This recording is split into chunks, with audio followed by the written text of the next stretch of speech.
제가 이제 막 이제 신학생이 되려고 준비하던 때의 일입니다. 벌써 한 20년 정도 되는 이야기인데요.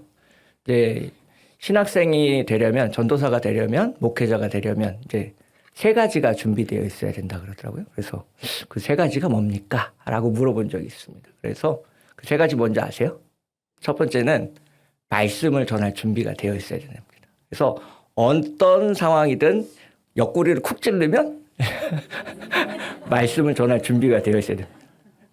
갑자기 뭐 이렇게 아무 순서 맞지 않고 이렇게 그 자리에 갔는데 목사님이 아무도 안 계시니까 오늘은 설교를 해주시오. 이렇게 부탁이 되면 바로 이제 성경을 찾아서 이제 말씀을 전할 준비가 되어 있어야 된다는 얘기를 들었습니다. 그만큼 이제 성경을 깊이 묵상하고 평소에도 이렇게 준비된 자세로 살아가야 된다는 이야기를 하는 거겠죠. 두 번째는 뭐냐면 항상 이사 갈 준비가 되어 있어야 된다는 거예요. 예, 그래서 하나님이 부르시면 언제든지 짐을 싸서 선교를 가든지 이제 다른 목회지로 가든지 할 준비가 되어 있어야 된다는 얘기를 들었습니다. 두 번째 얘기를 들었을 때 자신감이 충만했습니다. 왜냐하면 제가 고해에 2007년인데요. 이사를 4번 했습니다.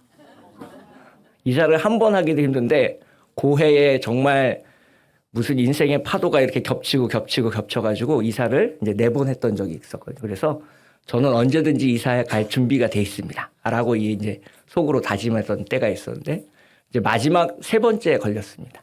세 번째 뭔지 아세요? 항상 순교할 준비가 돼 있어야 된답니다. 네. 어렵더라고요. 항상 순교할 준비가 돼 있어야 된다는 얘기를 듣고는 이제 마음이 경건해졌습니다. 그래서 이 성경을 읽어보면 순교하신 분들의 이야기가 많이 나오잖아요. 돌에 맞아 죽은 뭐 스데반 집사에서부터 시작해서 십자가에 거꾸로 매달려 죽은 이제 베드로의 이야기, 그리고 이제 가룟 유다 같은 경우도 가장 믿음이 없다라고 이제 많은 사람들이 이야기하지만 인생의 마지막에는 순교를 당했습니다. 피부를 찢어서 죽이는 형벌이 있더라고요. 피부 껍데기를 칼로 이렇게 쫙쫙 도려내는 형벌이 있는데 예수를 전하다가 그렇게 자기 피부가 찢겨져 나가는 그런 상황 속에서도 복음을 전했던 수많은 사람들의 이야기를, 순교하신 분들의 이야기를 읽을 수 있습니다. 그래서 어떻게 하면 나도 그런 신앙의 선배들처럼 순교하는 신앙을 가질 수 있을까를 고민해 본 적이 있는데 가장 첫 번째는 이제 복음에 대한 확신, 그리고 예수 그리스도에 대한 확신이 있어야 된다라는 것을 깨닫게 됐습니다. 즉 자신이 의심하고 있는 것을 위해서 목숨을 걸 수는 없습니다. 내가 목숨을 걸 수 있을 만큼 확신이 있을 때 우리는 모든 것을 다 바칠 수 있고 드릴 수 있게 되는 겁니다. 그래서 성경을 읽으면서 그런 생각을 해봤습니다. 과연 이분들은 어떻게 그런 확신을 갖게 되었을까? 이분들은 과연 무엇을 보았기에 정말로 예수님이 승천하시고 나서 그렇게 목숨을 걸고 자신의 모든 것을 걸고 순교하는 신앙으로 전도할 수 있었을까라는 질문들을 이제 해본 적이 있습니다. 오늘 본문 속에 나타나는 빌립과 같은 사람이 그런 신앙을 가지고 있는 사람인데요. 45절의 말씀을 보면 이제 예수님을 만난 이후에 빌립이 이렇게 말하고 있습니다. 빌립이 나다나엘을 찾아 이르되 모세가 율법에 기록하였고 여러 선지자가 기록한 그 일을 우리가 만났으니 요셉의 아들 나사렛 예수니라. 아멘. 혹시 성경에 이렇게 빈칸이 있거나 여백이 있어서 글씨를 적어 놓으실 수 있는 분이 있으면 그렇게 적어 놓으시면 좋을 것 같습니다. 그 45절 옆에다가 빌립의 신앙 고백이라고 적어 놓으시면 좋을 것 같습니다. 즉 예수님을 직접 만나고 예수님으로부터 나를 따라오라라는 이제 명령을 받은 이 빌립이 가장 처음으로 한 일이 이제 전도를 한 일이었는데 그 전도를 함에 있어서 자신이 만났던 예수님을 전하는 것에서부터 시작하고 있다라는 것을 알 수 있습니다. 즉 모든 전도, 모든 선교는 신앙 고백에서부터 출발하게 됩니다. 이렇게 빌립의 신앙 고백, 눈으로 보이는 것은 요셉의 아들이고 나사렛 예수님이지만 그분은 율법에 기록되어 있는 분이고 여러 선지자들이 말한 그 그리스도라는 것을 빌립이 확신을 갖고 전하기 시작했다라는 겁니다. 사실 이 빌립의 신앙 고백 이전에 요한복음에는 또 다른 분의 신앙 고백을 살펴볼 수 있습니다. 바로 세례 요한의 신앙 고백입니다. 지난 2월달 수요예배 시간에 이제 세례 요한의 자기 부정이라는 제목으로 말씀을 함께 나눈 적이 있었는데요. 엘리야라는 질문에도 아니오라고 대답했고 그리스도라고 묻는 질문에도 아니오라고 대답했습니다. 모세 율법에 나온 그 선지자라는 질문에도 아니오라고 말한 이 세례 요한이 예수님을 보자마자 이렇게 말하는 장면이 나옵니다. 요한복음 1장 29절의 말씀인데요. 함께 1장 29절의 말씀을 함께 읽겠습니다. 이튿날 요한이 예수께서 자기에게 나오심을 보고 이르되 보라 세상 죄를 지고 가는 하나님의 어린 양이로다. 세상 죄를 짊어지고 가는 하나님의 어린 양. 바로 세례 요한의 신앙 고백입니다. 내가 만난 예수님이 나보다 더 뛰어나신 분이고 내가 이분을 위해서 미리 와서 광야에서 외치는 자의 소리라고 말하고 있고 그 예수님이 바로 우리의 죄를 짊어지고 가시는 하나님의 어린 양이라는 것을 세례 요한이 고백하고 있습니다. 즉 이 요한복음을 읽어가다 보면 이렇게 수많은 사람들이 확신하는 신앙 고백의 메시지를 만날 수 있습니다. 내가 만난 예수님, 그 예수님은 하나님의 어린 양이었다 라고 분명히 이야기할 수 있는 그런 확신을 가질 수 있게 되었습니다. 마태복음에서도 비슷한 내용을 찾아볼 수 있는데요. 예수님께서 이제 물어보시자 베드로가 이렇게 말하는 장면이 나옵니다. 마태복음 16장 15절 16절 말씀인데요. 제가 읽겠습니다. 이르시되 너희는 나를 누구라 하느냐? 시몬 베드로가 대답하여 이르되 주는 그리스도시요 살아계신 하나님의 아들이십니다. 라고 베드로가 대답하는 장면을 볼 수 있습니다. 바로 이것이 베드로의 신앙 고백입니다. 주는 그리스도시요 살아계신 하나님의 아들이십니다. 이것이 우리의 신앙 고백이고 우리의 믿음이고 우리의 확신이고 우리가 믿어야 될 바라는 것을 믿어 의심치 않는 우리 모두가 되시기를 주님의 이름으로 축복하겠습니다. 오늘 말씀 속에서 그러면 나다나엘이라는 사람은 어떻게 주님을 고백할 수 있게 되었는가를 함께 살펴보실 텐데요. 먼저 오늘 말씀 45절 46절의 말씀을 함께 읽겠습니다. 45절 46절입니다. 빌립이 나다나엘을 찾아 이르되 모세가 율법에 기록하였고 여러 선지자가 기록한 그 일을 우리가 만났으니 요셉의 아들 나사렛 예수니라. 나사나엘이 이르되 나사렛에서 무슨 선한 것이 날 수 있느냐? 빌립이 이르되 와서 보라 하니라. 빌립이 예수님에 대한 확신을 가지고 전했을 때 나다나엘의 반응은 부정적인 것이었습니다. 어떻게 나사렛에서 선한 것이 날 수 있느냐? 바로 출신지에 대한 고정관념을 가지고 자신이 들은 바를 부정하게 되었습니다. 이 나다나엘의 반응은 당시 나다나엘 혼자만의 것이 아니었고 유대교를 믿는 사람들이라면 공통적으로 가지고 있는 반응이었습니다. 즉 메시아, 그리스도, 다윗의 자손으로 오실 그분은 우리가 알 수 있을 만큼 확실하게 오실 것이다. 저 시골의 변방이 아니라 예루살렘이나 큰 도시 가운데 출생하실 것이다 라는 사람들의 확신이 있었습니다.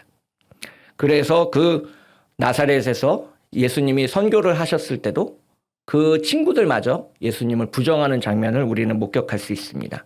마가복음 6장 3절을 보시면 예수님이 고향에 방문하시자 이렇게 사람들이 반응합니다. 이 사람이 마리아의 아들 목수가 아니냐? 야고보와 요셉과 유다와 시몬의 형제가 아니냐? 그 너희들이 우리와 함께 여기 있지 아니하냐 하고 예수를 배척한지라. 즉 고향에서마저 예수님이 우리와 같이 천한 출신이라는 것을 이유로 예수님을 그리스도라고 고백하지 않는 사건이 일어나게 되었습니다. 즉 우리가 어떤 고정관념을 가지고 있으면 진짜 예수님을 만날 수 없다라는 겁니다. 오늘 본문 속에서 우리가 발견할 수 있는 첫 번째 메시지는 이것인데요. 함께 따라서 읽겠습니다. 시작. 고정관념에 사로잡히면 진실을 볼 수 없습니다. 즉, 내 생각이 너무 강하면 성경을 아무리 읽어도 하나님을 깨닫지 못하게 된다라는 겁니다. 오늘날 청년들에게 복음을 전할 때 가장 전하기 어려운 것이 이제 기적을 믿는 이야기입니다. 내가 생각할 땐 아무리 생각해도 성경 속에 나타나는 기적을 믿을 수 없습니다라고 고백하는 청년들이 많습니다. 왜? 학교에서 배워온 것들이 하나의 고정관념이나 틀이 돼서 그 틀을 깨어넘는 하나님의 이야기를 만날 수 없기 때문에 그렇습니다. 그래서 우리가 이렇게 안타까운 시대를 살아가고 있는데요. 어느 날 이제 제가 우연히 라디오를 듣게 됐습니다. 저녁 때 이제 교회에서 집으로 가면 운전해서 대략 1시간 20분 정도를 가야 됩니다. 그래서 굉장히 먼 길이고 졸립니다. 그래서 이제 음악을 듣거나 아니면 뭐 CBS 라디오 같은 것들을 듣거나 이제 극동방송 같은 것들을 찬양 같은 것들을 듣게 되는데요. 그날 이제 다른 채널을 돌리게 됩니다. 옛날에는 뭐 최신 유행 음악을 이제 CD에다 구워가지고 틀기도 했었는데 제가 이제 좀 나이가 들어가서 그런지 저를 위해서 뭔가 하는 걸 굉장히 귀찮아합니다. 그냥 이제 1시간 20분 정도 이제 라디오를 들으면서 가는데요. 이제 그날은 이제 라디오에서 이제 한 시사 이제 프로그램을 이제 멈추게 됐습니다. 그 시사 프로그램에서 이제 책 한 권을 소개해 주는 내용인데요. 책 제목이 뭔지 아십니까? 네, 바로 이 책인데요. 대치동 이야기라는 책을 이제 소개해 주는 이제 라디오 프로그램이었습니다. 이 책은 이제 한경 미디어 그룹에서 이제 특별 취재해서 이제 내놓은 책으로서 대치동에서 이제 3세부터 19세까지 아이들이 어떻게 공부를 하고 무엇을 공부를 하고 어떤 것을 이제 공부하게 되는지 이 나라의 이제 사교육 현실이 어떤지를 이야기하는 그런 책입니다. 그래서 이제 여기 계신 분들은 아마 책 안 읽어도 내용을 다 아실걸요? 네, 우리 자녀들을 이제 그렇게 키웠으니까 대부분 다 아시는 내용일 겁니다. 근데 책 내용보다는 책 말미에 이제 이 책을 소개하시는 분이 이제 결론으로 이제 해당하는 말을 이제 들려주셨는데 굉장히 인상적이더라고요. 그래서 이제 사회자가 책을 마무리하면서 이제 독자들에게 혹은 이 청취자들에게 들려주고 싶으신 한마디가 있으십니까? 라고 이제 책을 소개해 주신 분한테 얘기를 하니까 책을 소개해 주시는 분이 이제 뭐라고 얘기를 했냐면 자기가 너무 안타깝다라는 거예요. 뭐가 안타깝냐면 선행학습에 익숙해지다 보니까 자기가 정말 그 개념을 모르는데도 불구하고 계속해서 선행학습을 하고 있다는 거예요. 그러니까 나는 그 개념을 모르니까 뭐 초등학교 5학년 문제를 계속해서 반복해서 풀어서 그 개념이 내 것이 될 때까지 반복하고 학습하고 훈련하는 과정을 거쳐야 그 다음 단계로 넘어갈 수가 있는데 우리 아이들이 어떻게 생각하냐면 다 안다고 생각하는 거예요.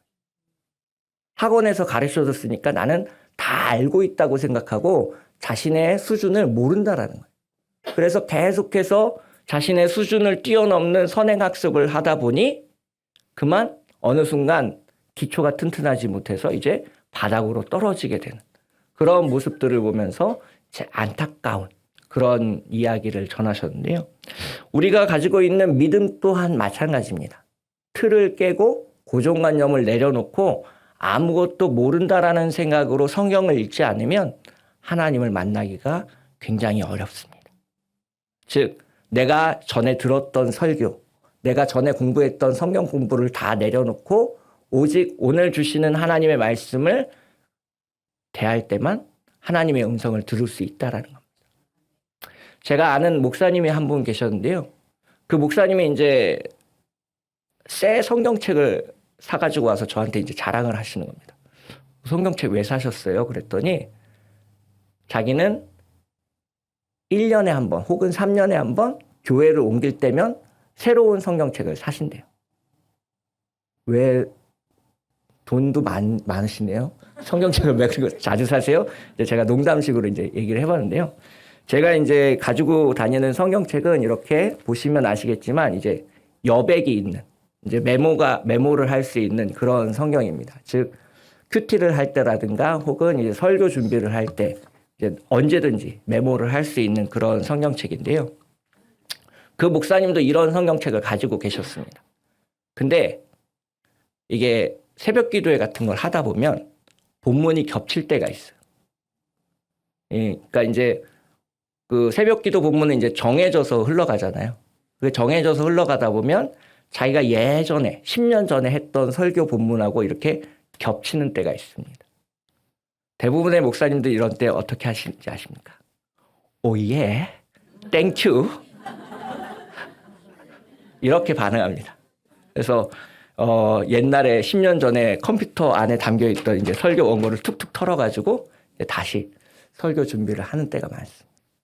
근데 그 목사님 뭐라고 했냐면 항상 세술은 세 부대에 담아야 되고 아무것도 모른다는 가정하에서 예전의 것을 다 잊어버리기 위해서 새롭게 성경책을 사신다는 거예요. 그리고 오늘 하나님이 나에게 주시는 양식으로 성도들을 양육하겠다는 일념으로 아무것도 없는 빈 성경책에 다시 메모를 처음부터 시작하신다는 얘기를 들었습니다.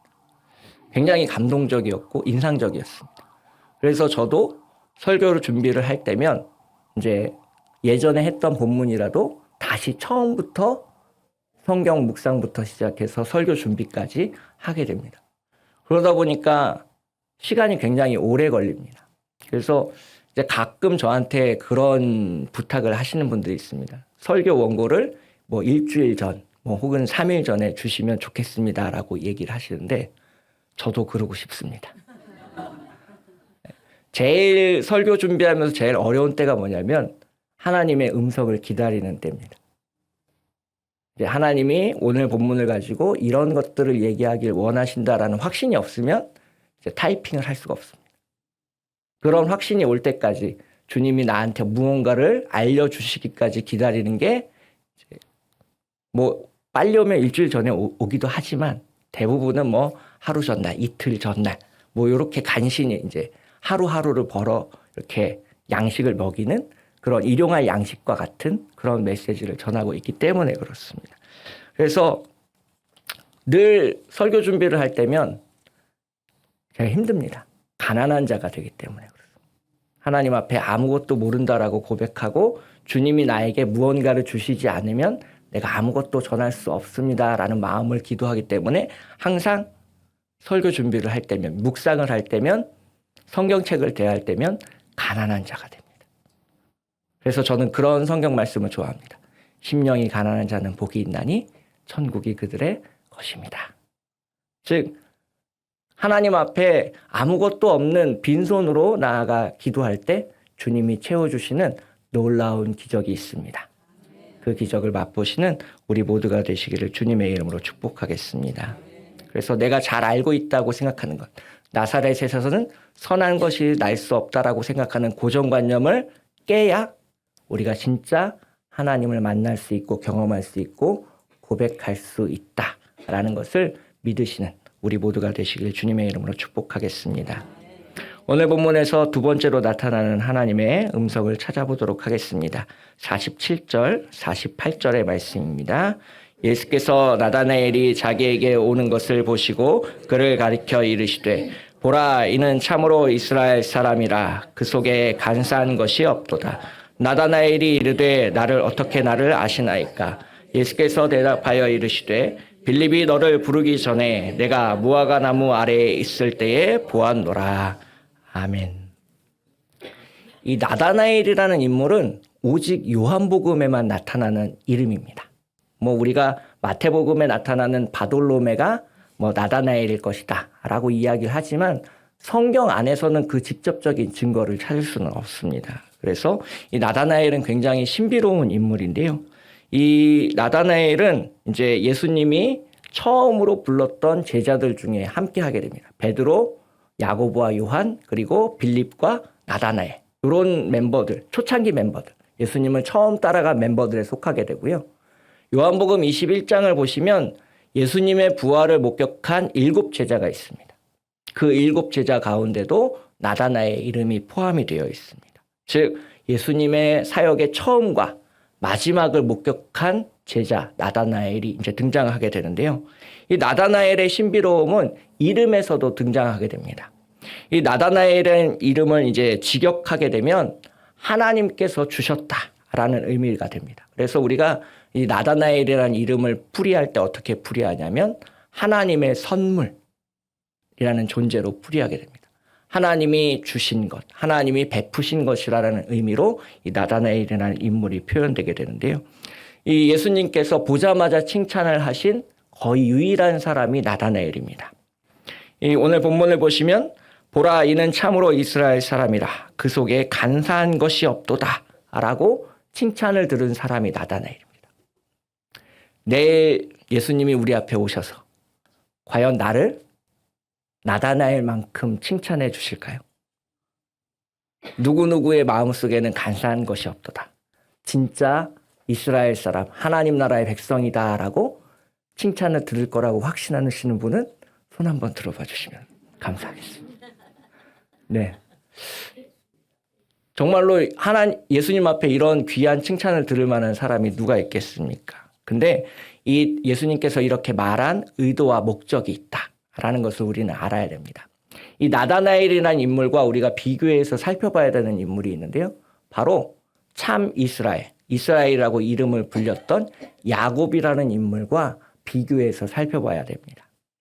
이 야곱이라는 인물을 우리는 잘 알고 있습니다. 창세기 속에 나오는 이 야곱은 형이 가지고 있던 장자권을 빼앗고 이제 아버지를 속여서 축복권마저 빼앗게 됩니다.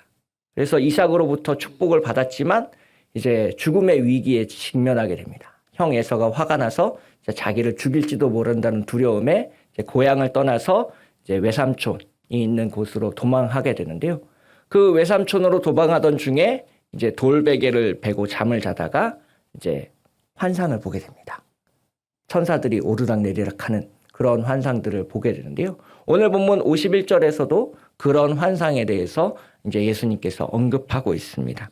그래서 이 야곱은 누군가를 속이게 되고 자신의 이득을 위해서 형마저도 배신하는 그런 사람이었다라고 한다면 나다나엘은 처음부터 속임수가 없이 주님을 만난 사람으로 등장하고 있습니다. 그래서 나다나엘은 예수님을 만나고 참 이스라엘이라는 사람이라는 말을 듣게 되고요. 그래서 나다나엘은 깜짝 놀라게 됩니다. 처음 본 분이 자신의 마음을 다 간파하고 있기 때문에 그렇습니다. 어떻게 나를 아십니까? 라고 이렇게 나다나엘이 질문하게 됐고 오늘 본문 속의 48절 후반부를 보시면 빌립이 너를 부르기 전에 내가 무화과 나무 아래에 있을 때에 보았노라. 제가 20년간 풀리지 않는 질문이 있습니다. 과연 무화과 나무 아래서 이 나다나엘은 무엇을 했을까? 라는 질문입니다. 저희 집에 요한복음에 관련된 책이 거의 20권이 넘게 있는데요. 다 읽어봐도 무화과 나무 아래서 무엇을 했는지는 정확히 밝히고 있지 않습니다. 왜? 그건 신비의 영역이기 때문에 그렇거든요. 그래서 이 48절은 요한복음에서 가장 난해한 성경 구절입니다. 아마도 이제 기도를 했을 것이다. 혹은 서원을 했을 것이다. 라는 이제 주장이 가장 설득력이 있는데요. 오늘 본문을 이해하기 위해서 제가 가지고 있던 이제 경험을 하나 이제 이야기해 드리려고 합니다. 제가 가급적이면 이제 설교 시간에는 제 개인적인 이야기를 안 하려고 노력하거든요. 왜? 하나님만 드러나야 되는데 자꾸 인간 김진현이 드러나서 가급적이면 제 개인적인 예화를 이제 안 하려고 합니다. 근데 본문을 잘 이해하려면 어쩔 수 없이 해야 되는 경우가 좀 있는데요. 오늘 같은 경우입니다. 제가 2007년에 이제 카이스트를 그만뒀습니다. 2007년 3월 달 제가 카이스트를 그만뒀습니다. 카이스트를 그만두면 국가에서 받았던 장학금을 제가 이제 도로 환불해야 됩니다. 토해내야 됩니다. 그래서 돈을 내고 자퇴를 했습니다. 네, 3월 달에. 근데 이제 그 자퇴하는 과정 중에서 이제 좀 힘들었어요. 왜냐하면 제가 박사과정 3년 차였기 때문에 이제 졸업 논문만 쓰면 이제 한 2년, 3년만 더 공부를 하면 이제 학위를 받을 수 있기 때문에 박사 학위를 받을 수 있었기 때문에 굉장히 많은 고민과 고심 끝에 기도 끝에 이제 자퇴를 하게 됐는데 이제 힘들었습니다. 하는 것이 이제 결정하는 것이 이제 사인하는 것이 힘들어서 제가 이제 기도원을 갔습니다. 강릉에 있는 어떤 기도원을 갔는데요. 그때 당시에는 이제 내비게이션이 없었고 인터넷이 발달되지 않아서 이제 차 안에 지도책이 있었어요. 이제 옛날에는 다 이만큼 두꺼운 지도책을 보면서 길을 찾아서 갔습니다. 제가 이렇게 지도책을 정말 랜덤하게 주사위 던지듯이 쫙 펴서 거기서 제일 처음 보이는 기도원을 찾아서 갔습니다. 그래야 좀 영험하다는 기도원을 가긴 싫었습니다.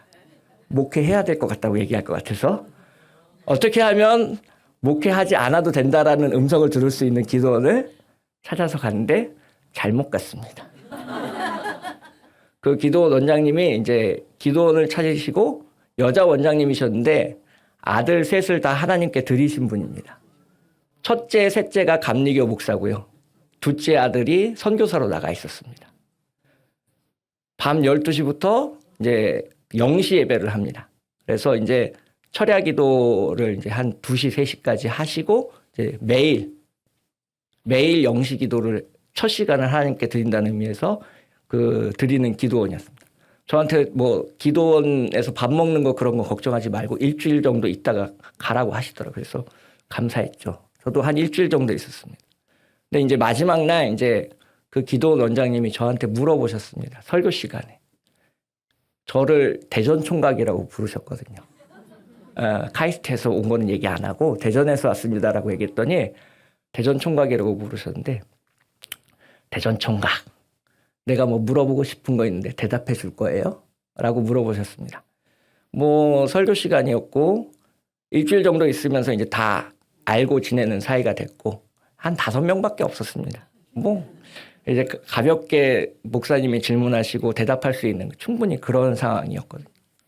근데 이제 그 목사님이 저한테 뭐라고 얘기하셨냐면 딱 한마디 하셨습니다. 뭐라고 하셨냐면 왜 10년 전에 해야 될 일을 아직도 안 하고 있어요? 그 말을 듣는데 갑자기 제 눈에서 눈물이 쫙 흐르는 거예요. 왜냐하면 하나님과 저만이 알 수 있는 비밀을 목사님께서 얘기하셨기 때문에 제가 고3 때 기도했거든요. 하나님이 일하게 해달라고. 근데 하나님이 응답하지 않으셨습니다. 저희 아버지가 교회를 못 가게 했거든요. 너는 고3이니까 일요일에도 공부를 해서 좋은 학교를 가라. 저는 교회를 가겠다. 아버지랑 매일 싸웠습니다. 근데 이제 더 이상 싸울 수는 없고 이제 기도해서 응답이 없으면 다음 주부터는 이제 교회를 못 가는 그런 상황이었습니다. 제가 그때는 주일 7시 반에 저녁 예배가 있었거든요. 저녁 예배 시간 시작할 때부터 끝날 때까지 울었습니다. 고3 학생이 저 예배당 구석에 찌그러져서 1시간 반 동안 오니까 모든 교인들이 와서 무슨 일 있냐고 걱정해 줬습니다. 그렇게 열심히 기도했는데도 하나님이 응답하지 않으셨어요. 그래서 저는 당연히 제가 목사가 안 될 거라고 생각했어요. 근데 10년 만에 그 기도원을 갔더니 그 원장님이 그렇게 얘기하시는 겁니다.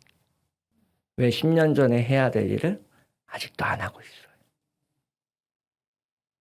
다른 사람은 몰라도 저만이 알 수 있는 기적인 거죠. 그 음성을 듣고 와서 이제 자퇴 원서에 사인을 했습니다. 확신했습니다.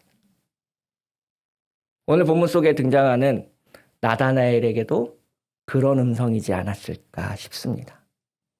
무화과 나무 아래서 성경책을 읽으면서 홀로 기도하지 않았을까요? 하나님의 아들을 만나게 해주십시오. 내가 그분을 뵙고 따를 수 있게 해주십시오라고 남모르게 기도했던 그 기도의 응답을 예수님께서 들려주신 겁니다.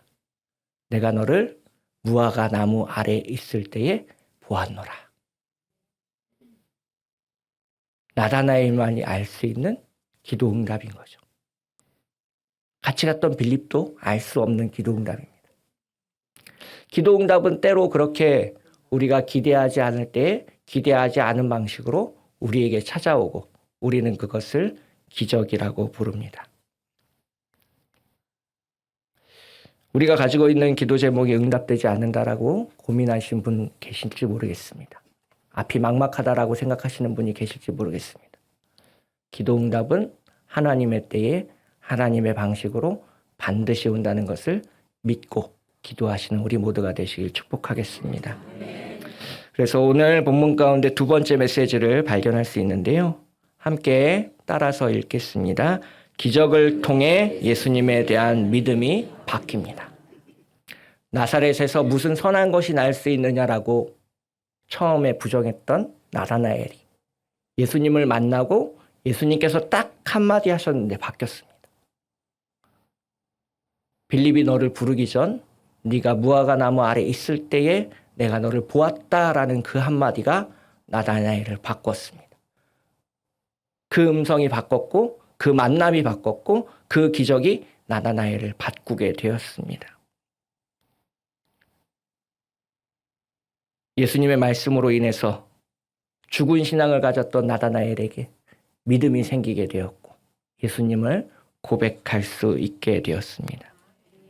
여기 수요예배 자리에 나오신 분들은 아마 그런 간증 하나쯤 다 가지고 계시리라 믿습니다.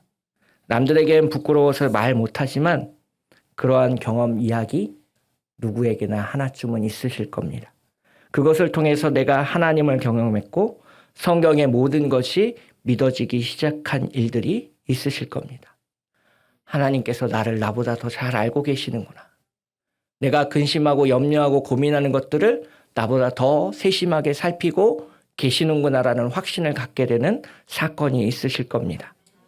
예수님께서 나를 위해서 이 땅에 오셨고 우리의 모든 죄를 사하시려 십자가에 달려 죽으셨다라는 사실이 깨달아지는, 믿어지는 확신을 갖게 되는 그런 경험이 다들 있으실 겁니다.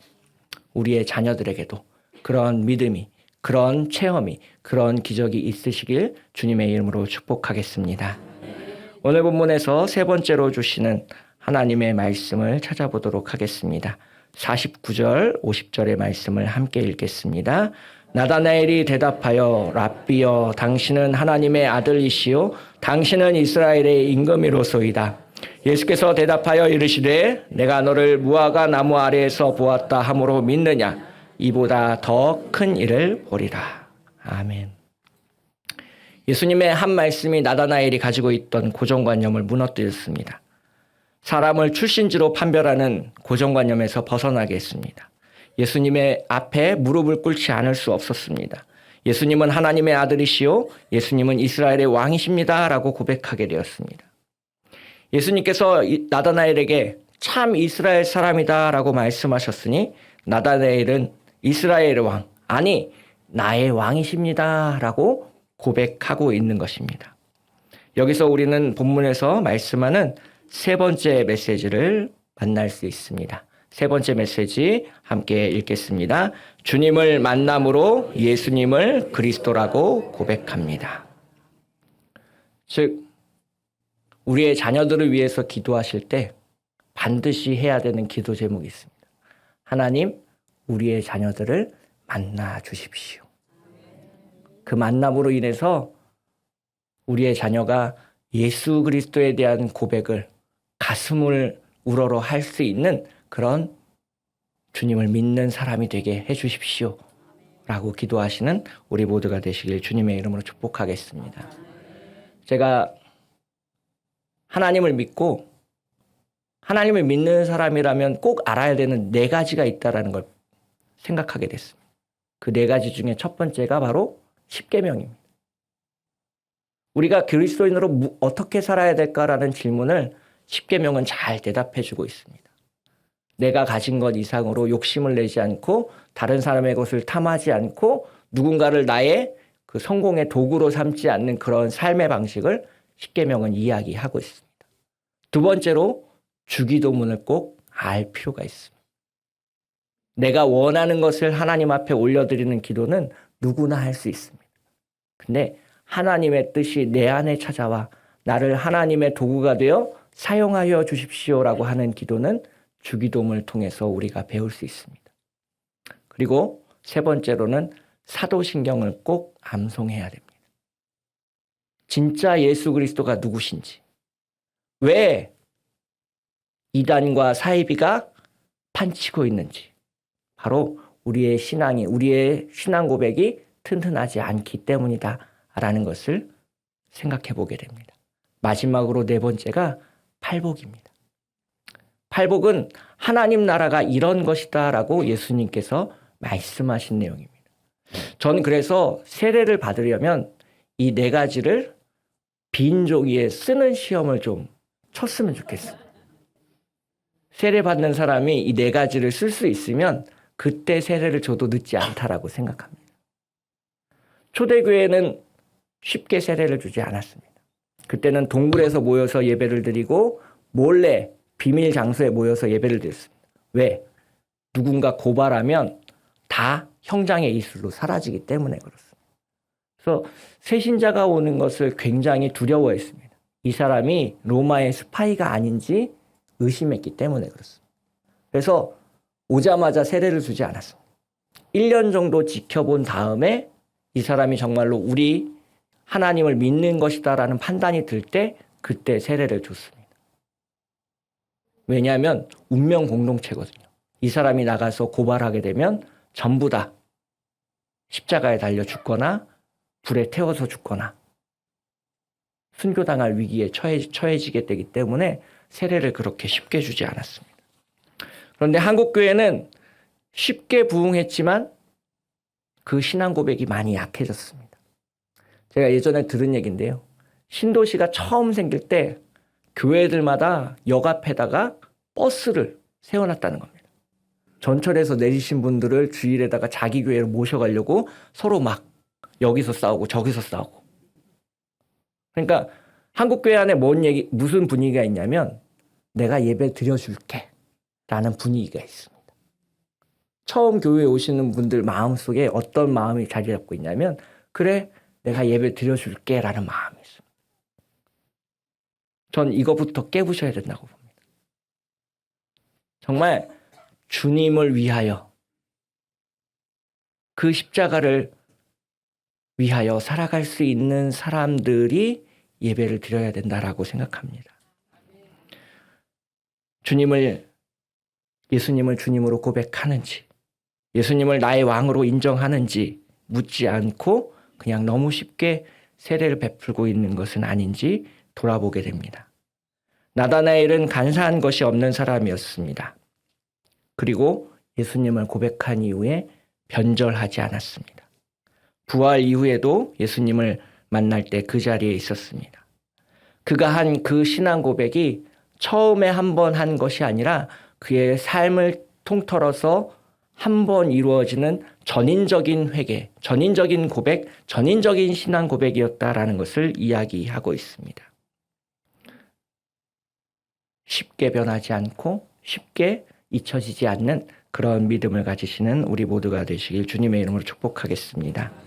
오늘 말씀을 갈무리하면서 제가 예전에 들었던 예화 하나를 들려드리고자 합니다. 2차 세계대전이 한창 진행 중일 때의 일이었습니다. 이제 사진사로 일하는 중국인 한 명이 있었는데요. 예수님에 대한 이야기를 이제 처음 듣게 되었습니다. 선교사님들이 이제 중국인 본토에 와서 이야기를 하실 때 그 자리에 있었고, 정말로 예수님이 계신가라는 질문을 이제 스스로 기도하는 와중에 이제 이분이 이렇게 기도했습니다. 하나님, 예수님 얼굴 한 번만 보게 해주세요. 그러면 내가 예수님 잘 믿을 것 같습니다. 라고 기도하기 시작했습니다. 어느 날 이 기도하는 와중에 이분에게 하나님의 음성이 들려왔습니다. 사진을 찍어라. 사진을 찍어라. 그래서 밖에 나가서 사진을 찍으려고 봤더니 뭐 날아가는 새도 없고 예쁜 나무도 없는 겁니다. 그래도 계속해서 사진을 찍어라는 음성이 들렸고 그분이 이제 필름이 있는 만큼 막 사진을 찍어서 집으로 돌아와서 현상을 하게 됐습니다. 그리고 나서 이 그림을 보게 됐습니다. 잘 알고 계신 그림입니다. 들판에 눈이 녹은 자리에 찍은 사진입니다. 그 녹은 자리에서 예수님의 얼굴을 그는 보게 됐습니다. 중국인 선교사가 기도했던 대로 하나님이 그에게 응답하신 것입니다. 이 그림을 통해 중국인 사진사는 예수님을 믿게 되었고 주님을 전했다라는 이야기를 들은 적이 있습니다. 우리가 간절히 기도하면 그 기도는 언젠가 주님의 방식으로 우리에게 임할 줄 믿으시는 우리 모두가 되시길 주님의 이름으로 축복하겠습니다. 그것을 통해서 우리는 확신을 갖게 되고 그 확신이 우리의 신앙 고백이 되거든요. 그 신앙 고백이 우리의 삶을 지배하게 됩니다. 그로 인해서 주님을 위해서 귀한 선물, 하나님의 선물과 같은 나다나엘과 같은 사람 되시길 주님의 이름으로 축복하겠습니다. 함께 기도하겠습니다.